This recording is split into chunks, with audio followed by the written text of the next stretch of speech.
प्रधानमंत्री नरेंद्र मोदी आज वेबिनार को संबोधित करेंगे। सुबह करीब 11:30 बजे वीडियो कॉन्फ्रेंसिंग के जरिए वेबिनार को संबोधित करने वाले हैं पीएम नरेंद्र मोदी। प्रधानमंत्री नरेंद्र मोदी आज वेबिनार को संबोधित करेंगे। सुबह करीब 11:30 बजे वीडियो कॉन्फ्रेंसिंग के जरिए पीएम मोदी विकसित भारत के लिए प्रौद्योगिकी सुधार और वित्त विषय पर बजट के बाद आयोजित वेबिनार को संबोधित करेंगे। वेबिनार केंद्रीय बजट 2026-2027 से उभरने वाले प्रमुख विषयों पर आयोजित किया जा रहा है। बजट के बाद वेबिनारों की श्रृंखला का पहला वेबिनार है। पूंजी बाजारों को सुदृढ़ बनाना और कर सुधारों के जरिए से जीवन स्तर को आसान बनाना जैसे विषयों पर चर्चा की जाएगी। प्रधानमंत्री नरेंद्र मोदी इजरायल की 2 दिवसीय यात्रा पूरी कर भारत लौट आए हैं। पीएम मोदी का ये दौरा भारत और इजरायल के बीच रणनीतिक साझेदारी को और मजबूत करने पर केंद्रित रहा। प्रधानमंत्री नरेंद्र मोदी इजरायल की 2 दिवसीय यात्रा पूरी कर भारत लौट आए हैं। इजरायल के पीएम बेंजामिन नेतन्याहू और उनकी पत्नी सारा नेतन्याहू ने पीएम मोदी को तेल अवीव एयरपोर्ट पर विदा करने पहुंचे। पीएम मोदी का ये दौरा भारत और इजरायल के बीच रणनीतिक साझेदारी को और मजबूत करने पर केंद्रित रहा। 2 दिवसीय दौरे के दौरान पीएम मोदी ने पहले दिन इजरायल की संसद को संबोधित किया। पीएम मोदी को इस मौके पर इजरायल के सर्वोच्च सम्मान से भी सम्मानित किया गया। वहीं दौरे के दूसरे दिन पीएम मोदी ने इजरायल के राष्ट्रपति से मुलाकात की। कनाडा के प्रधानमंत्री मार्क कार्नी आज से 2 मार्च तक 4 दिवसीय भारत दौरे पर रहेंगे। वे मुंबई और नई दिल्ली में व्यापार, निवेश, ऊर्जा, शिक्षा और रणनीतिक साझेदारी पर चर्चा करने वाले हैं। प्रधानमंत्री मोदी से हैदराबाद हाउस में वार्ता करेंगे। प्रधानमंत्री नरेंद्र मोदी के निमंत्रण पर कनाडा के प्रधानमंत्री मार्क कार्नी भारत दौरे पर आ रहे हैं। 27 फरवरी से 2 मार्च तक कार्नी भारत की आधिकारिक यात्रा पर रहेंगे। कनाडा के पीएम कार्नी की ये पहली बार भारत की आधिकारिक यात्रा होगी। भारतीय विदेश मंत्रालय ने कार्नी के इस दौरे का पूरा शेड्यूल जारी किया है। MEA ने बताया कि 27 फरवरी को प्रधानमंत्री कार्नी मुंबई पहुंचेंगे। अगले 2 दिनों में वे कई व्यावसायिक कार्यक्रमों में हिस्सा लेंगे। राष्ट्रपति द्रौपदी मुर्मू आज राजस्थान के जैसलमेर में स्वदेशी LCH प्रचंड हेलीकॉप्टर में उड़ान भरेंगी। वे भारतीय वायुसेना की शक्तिशाली फायर पावर अभ्यास वायु शक्ति 2026 की मुख्य अतिथि होंगी। राजस्थान के पोखरण फील्ड फायरिंग रेंज में आज भारतीय वायुसेना का सबसे बड़ा युद्धाभ्यास वायु शक्ति 2026 आयोजित होगा। राष्ट्रपति द्रौपदी मुर्मू पहली बार स्वदेशी प्रचंड हेलीकॉप्टर में उड़ान भरेंगी। अभ्यास में 77 फाइटर जेट, 43 हेलीकॉप्टर और करीब 12,000 किलो गोला बारूद का इस्तेमाल होगा। मौके पर रक्षा मंत्री राजनाथ सिंह और मुख्यमंत्री भजन लाल शर्मा भी मौजूद रहेंगे। सुरक्षा के मद्देनजर पूरे इलाके को नो फ्लाइंग जोन घोषित किया है। केंद्रीय गृह मंत्री अमित शाह के 3 दिवसीय बिहार दौरे का आज अंतिम दिन है। अमित शाह आज पूर्णिया में रहेंगे। इस दौरान भारत नेपाल बॉर्डर पर सुरक्षा बलों के साथ समीक्षा बैठक करेंगे।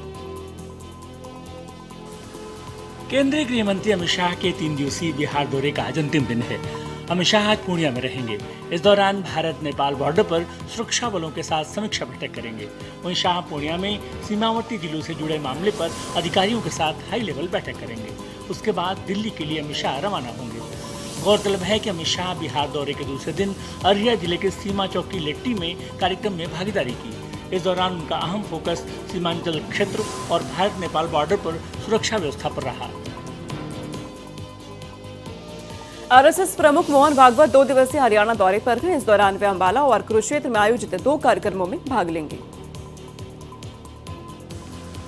RSS प्रमुख मोहन भागवत 2 दिवसीय हरियाणा दौरे पर हैं। इस दौरान वो अंबाला और कुरुक्षेत्र में आयोजित 2 कार्यक्रमों में भाग लेंगे। अंबाला शहर के पुलिस लाइन मैदान में शाम 5 से 7 बजे तक कार्यक्रम आयोजित होगा। इस आयोजन में करीब 1000 युवा स्वयंसेवकों से सीधा संवाद करेंगे। कार्यक्रम में RSS के यूनिफॉर्म में स्वयंसेवक शक्ति प्रदर्शन भी करेंगे। इसके लिए अंबाला कैंट और सिटी की शाखाओं से स्वयंसेवकों को बुलाया गया है। वहीं 28 फरवरी को कुरुक्षेत्र में RSS प्रमुख मोहन भागवत प्रबुद्ध नागरिक गोष्ठी को संबोधित करेंगे। यूपी के सीएम योगी आदित्यनाथ जापान दौरे पर हैं, जहां उन्होंने मैग्लेव ट्रेन में सफर किया। वहीं ग्रीन हाइड्रोजन प्लांट का भी दौरा किया। यूपी के सीएम योगी आदित्यनाथ ने जापान यात्रा के दौरान सबसे फास्ट मैग्लेव ट्रेन में सफर किया। इस सफर में ट्रेन की एवरेज स्पीड 500 किलोमीटर प्रति घंटा थी। वहीं जापान यात्रा के दूसरे दिन यामानाशी प्रांत में ग्रीन हाइड्रोजन प्लांट का दौरा भी किया। सीएम योगी ने पानी से हाइड्रोजन और बिजली बनाने की तकनीक को समझा। टोक्यो से यामानाशी जाते हुए तुलसी नाम की एक साध्वी तुलसी अपने साथियों से योगी से मिली। मुख्यमंत्री योगी आदित्यनाथ 22 फरवरी से सिंगापुर और जापान के दौरे पर हैं। जेएनयू में पुलिस और छात्रों के झड़प में 25 पुलिसकर्मी घायल हो गए। घायल पुलिसकर्मी में 2 एसीपी, 2 एसएचओ शामिल हैं। वहीं 51 प्रदर्शनकारियों को हिरासत में लिया गया। जेएनयू में पुलिस और छात्रों की झड़प में 25 पुलिसकर्मी घायल हो गए। घायल पुलिसकर्मी में 2 एएसपी, 2 एसएचओ शामिल हैं। वहीं 51 प्रदर्शनकारियों को हिरासत में लिया गया है। दरअसल वीसी के इस्तीफे की मांग पर बवाल हो गया। जेएनयू के मेन गेट पर पुलिस तैनात की गई है। दरअसल जेएनयू में पुलिस के रोके जाने पर प्रदर्शनकारी छात्र उग्र हो गए और स्थिति तब और तनावपूर्ण हो गई जब छात्रों ने जेएनयू के मेन गेट का ताला तोड़ दिया। लेफ्ट विंग मार्च करने की तैयारी में है। वहीं आज छात्र संगठन मार्च निकाल सकता है। अवय मुक्तेश्वर नंद के लिए आज का दिन बेहद अहम है। उनकी अग्रिम जमानत अर्जी पर आज इलाहाबाद हाईकोर्ट में सुनवाई होगी। इलाहाबाद हाई कोर्ट में आज स्वामी अविमुक्तेश्वर आनंद की अग्रिम जमानत याचिका पर महत्वपूर्ण सुनवाई होगी। पॉक्सो एक्ट के तहत मामला दर्ज होने के बाद स्वामी ने गिरफ्तारी से बचने के लिए अदालत का दरवाजा खटखटाया है। केस की संवेदनशीलता को देखते हुए कानूनी गलियारों में इस पर सबकी नजरें टिकी है। स्वामी अविमुक्तेश्वर आनंद के ऊपर लगे आरोपों को पूरी तरह निराधार और सत्ता का षड्यंत्र बताया है। उन्होंने सवाल उठाया है कि जांच में शिकायतकर्ता आशुतोष महाराज पुलिस के साथ क्यों मौजूद हैं। प्रधानमंत्री नरेंद्र मोदी इंस्टाग्राम पर 10 करोड़ फॉलोअर्स का रिकॉर्ड बनाकर दुनिया के पहले नेता बन गए हैं। पीएम नरेंद्र मोदी ने इंस्टाग्राम पर 100 मिलियन फॉलोअर्स का ऐतिहासिक माइलस्टोन पार कर लिया है। इस प्लेटफॉर्म पर ये उपलब्धि हासिल करने वाले वो दुनिया के पहले नेता और राजनेता बन गए हैं। पीएम मोदी 2014 में इंस्टाग्राम से जुड़े थे। इंस्टाग्राम पर उनके यूएस प्रेसिडेंट डोनाल्ड ट्रंप से 2 गुने से भी ज्यादा फॉलोअर्स हैं।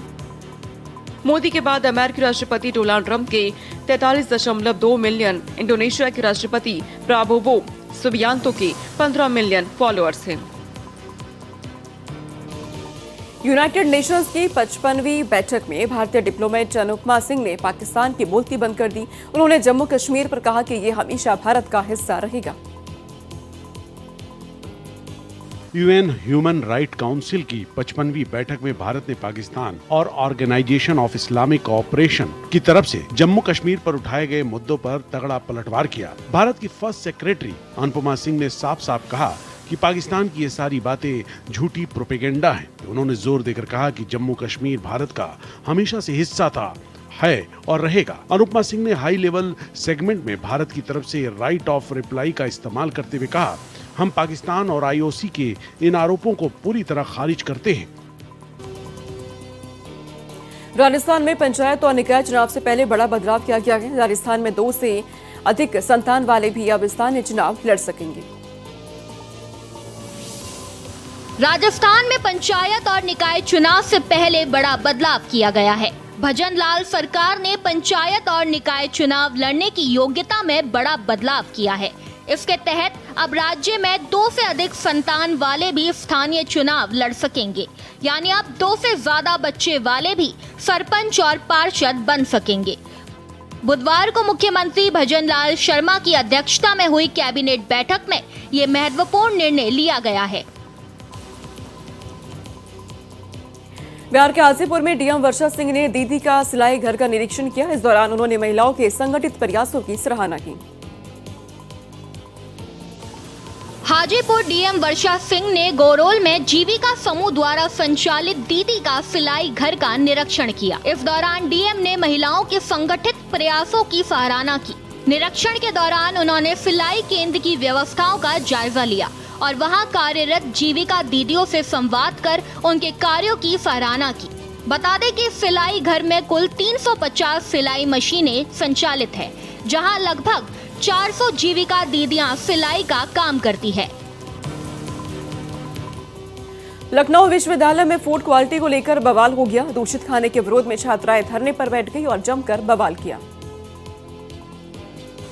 लखनऊ विश्वविद्यालय के गंगा गर्ल्स हॉस्टल में मेस के खाने को लेकर छात्राओं का गुस्सा फूट पड़ा। बुधवार देर रात लॉ की 3rd ईयर की एक छात्रा ने मेस का खाना खाते ही उल्टियां शुरू कर दी और कुछ ही देर बाद वो बेहोश हो गई। घटना की सूचना मिलते ही अन्य छात्राएं आंख बबूला हो गई और हॉस्टल परिसर में जोरदार प्रदर्शन शुरू कर दिया। बड़ी संख्या में जुटी छात्राओं ने मेस संचालक के खिलाफ प्रोवोस्ट से कार्रवाई की मांग की है। छात्राओं का कहना है कि पिछले कई महीनों से मेस के खाने की गुणवत्ता बेहद खराब है। यूपी में त्योहार के मद्देनजर मिलावटखोरों के खिलाफ प्रशासन ने मोर्चा खोल दिया। इसी कड़ी में खाद्य विभाग की टीम ने मुजफ्फरनगर में छापेमारी कर स्वीट्स शॉप पर हड़कंप मचा दिया।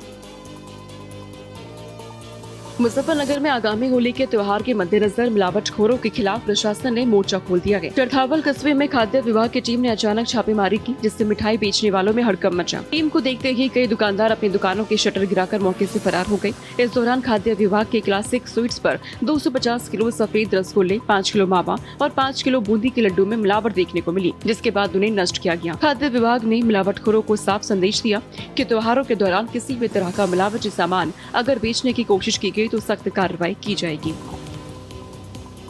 छत्तीसगढ़ के कांकेर में AK-47 के साथ महिला नक्सली ने सरेंडर कर दिया। महिला नक्सली पर 8 लाख का इनाम घोषित था। छत्तीसगढ़ के कांकेर जिले में सुरक्षा बलों को एक और बड़ी कामयाबी मिली है। देर रात DVCM रैंक की महिला नक्सली मासे बारसा ने AK-47 राइफल के साथ आत्मसमर्पण कर दिया। मासे बारसा पर 8 लाख रुपए का इनाम घोषित था। वे छिंद पदर गांव के जंगलों से निकलकर मुख्य धारा में शामिल होने के लिए खुद सामने आए। जानकारी के मुताबिक लगातार बढ़ते पुलिस और सुरक्षा बलों के दबाव, साथ ही शासन की पुनर्वास नीति से प्रभावित होकर मासे बारसा ने हिंसा का रास्ता छोड़ने का निर्णय लिया। मध्य प्रदेश के शहडोल में ऑनलाइन गेमिंग में लाखों रुपए हार चुके एक शख्स ने अपनी जान ले ली है। इस शख्स ने कर्ज के कारण अपनी पत्नी और बेटी को भी जहर दे दिया। शहडोल जिले की पुरानी बस्ती क्षेत्र में ऑनलाइन गेमिंग की लत से जुड़ा दर्दनाक मामला सामने आया, जहां ऑनलाइन गेम में लाखों रुपए हारने और कर्ज से लदे शख्स ने कोल्ड ड्रिंक्स में जहर मिलाकर पी लिया। कर्ज में डूबे शख्स ने अपनी पत्नी और 16 साल की बेटी को भी जहर देकर मार दिया। बताया ये जा रहा है कि Shankar Lal online BDG game में करीब 4 लाख रुपए हार गया था और बढ़ते कर्ज और मानसिक तनाव के चलते उसने ये कदम उठाया।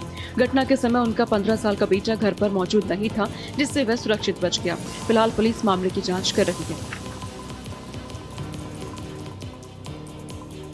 राजस्थान के जयपुर में 2 युवकों पर कुछ बदमाशों ने तलवार से हमला कर दिया। इस घटना का वीडियो भी सामने आ चुका है। जयपुर के भट्टा बस्ती में एक ही समुदाय के लोगों ने बाइक सवार युवक पर तलवार और डंडों से हमला कर दिया। इस घटना का वीडियो भी सामने आया है, जिसमें बाइक सवार 2 युवकों पर आधा दर्जन बदमाश तलवार से हमला करते नजर आ रहे हैं। हमला होते देख एक युवक घर में घुसकर अपनी जान बचाता नजर आ रहा है। बताया जा रहा है कि युवक और बदमाशों के बीच में कोई पुराना विवाद था। इस घटना का CCTV वीडियो सामने आने के बाद पुलिस ने मामला दर्ज कर लिया है। वहीं मामले में 2 लोगों को गिरफ्तार भी किया गया। गुरुग्राम के गवाल पहाड़ी चौकी इलाके में एक कार ने बाइक सवार 2 लोगों को टक्कर मार दी, जिसमें एक शख्स की मौत हो गई है। गुरुग्राम के ग्वाल पहाड़ी चौक पर भयानक एक्सीडेंट हो गया, जहां पर जाम में फंसी बाइक को पीछे से इनोवा कार ने जोरदार टक्कर मार दी। हादसे में बाइक सवार दोनों शख्स घायल हो गए हैं। हादसे का वीडियो भी सामने आया, जिसमें रेड लाइट पर खड़ी बाइक को इनोवा कार पीछे से टक्कर मारती हुई साफ दिख रही है। टक्कर लगते ही दोनों बाइक सवार नीचे गिर जाते हैं। हादसे के बाद बाइक सवारों को अस्पताल में भर्ती कराया गया। बताया जा रहा है कि इलाज के दौरान एक बाइक सवार की मौत हो गई। ये पूरी घटना आगे खड़ी कार के बैक साइड डैश कैम में कैद हो गई। खबर यूपी के फतेहपुर से है, जहां एक रेडीमेड कपड़े की दुकान में आग लग गई, जिससे दुकानदार को लाखों का नुकसान हो गया। फतेहपुर की मुगल रोड पर एक रेडीमेड कपड़ों की दुकान में आग लग गई। बताया जा रहा है कि दुकान में ये आग शॉर्ट सर्किट के कारण लगी। आग के कारण दुकान में रखा लाखों का सामान जलकर राख हो गया। बताया ये जा रहा है कि दुकान के अंदर रखे इन्वर्टर में शॉर्ट सर्किट के कारण आग भड़क उठी। देखते ही देखते आग पूरी तरह से दुकान में फैल गई। दुकान से धुआं उठता देख आसपास के लोगों में अफरा तफरी का माहौल हो गया। पड़ोसियों ने तुरंत दुकानदार को सूचना दी।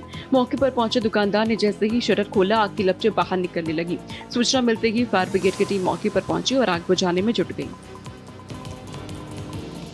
अफगानिस्तान की सेना ने पाकिस्तान पर बड़ा हमला किया। सेना ने दावा किया है कि उसने 19 से अधिक पाकिस्तानी सेना चौकियों पर कब्जा कर लिया। अफगानिस्तान और पाकिस्तान के बीच सीमा पर भीषण युद्ध जैसे हालात पैदा हो गए हैं। अफगान सेना ने पाकिस्तानी इलाकों पर जबरदस्त पलटवार करते हुए हमले शुरू कर दिए हैं, जिसे पिछले दिनों हुए पाकिस्तान हवाई हमलों का बदला बताया जा रहा है। नगरहार और पंक्तियां प्रांतों में पाकिस्तान के किए गए हमलों में कई मासूम नागरिकों की मौत के बाद अफगान सैन्य कोर ने खुद जवाबी कार्रवाई की बात कबूली है और पाकिस्तान की सेना ने अफगानिस्तान सीमा के पास हमले किए थे और दावा किया था कि इनमें कम से कम 70 आतंकवादी मारे गए।